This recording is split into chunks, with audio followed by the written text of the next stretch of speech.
things that happen in childhood can affect how healthy your family is in adulthood. So when we did a study looking at parents or adults, and we looked at their childhood experiences, both their ACEs and their PCEs, and then we asked them to rank their current family health.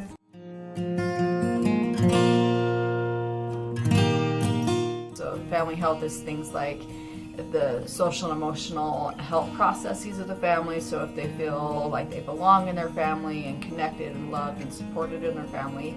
It also includes these healthy habits of the family, like eating nutritious foods, exercising together, following healthcare recommendations, supporting each other and developing healthy habits and stopping unhealthy habits. And it includes the resources that the family has. That's material resources like money and house and shelter. But it also includes other things that are sort of more like coping or internal mechanisms of the family. So the family's ability to cope through hard times, access their confidence or self-efficacy, and accessing the services and needs that they have. And finally, there's external family support. So does the family have people that they can turn to in times of need?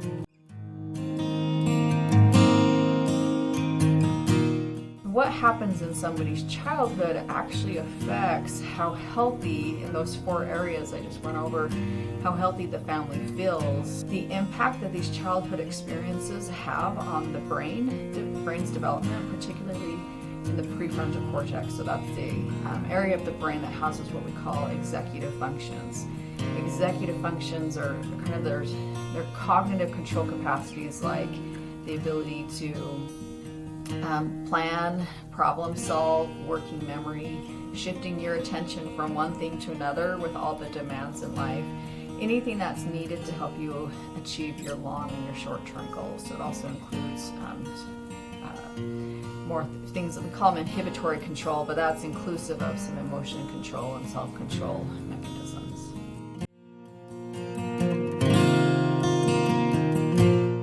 There's not a magic bullet answer to what families can do to improve their health, but I think it's just being aware of each other and that small things make a difference.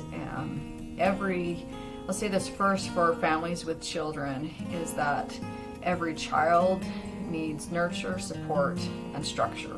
And so parents can be really conscientious of trying to provide that for their children. That's not to say don't stress if, oh no, my child's bedtime is 8 o'clock and tonight we're out and they're not getting to bed by 8. Child's going to be okay. But knowing that there is sort of this routine for when the child goes to bed is helpful for that child and for the family as a whole.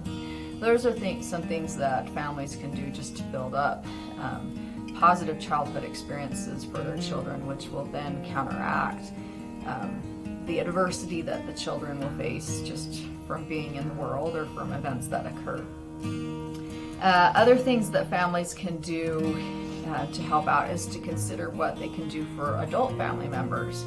So we call these positive adult experiences, which are very similar to positive childhood experiences, in that adults also need nurturing and support and feeling like they belong, as well as structure and stability in their lives. And so looking for ways that you can just support and be there for each other is really important. Let's say during COVID-19, one of the factors that was most influential on somebody's anxiety and depressive symptoms, and we saw those skyrocket during COVID-19, was how healthy the family was. And I think a lot of that has to do with them feeling just the support and stability that their family gave them, if the family had that. And so trying to build those connections and that stability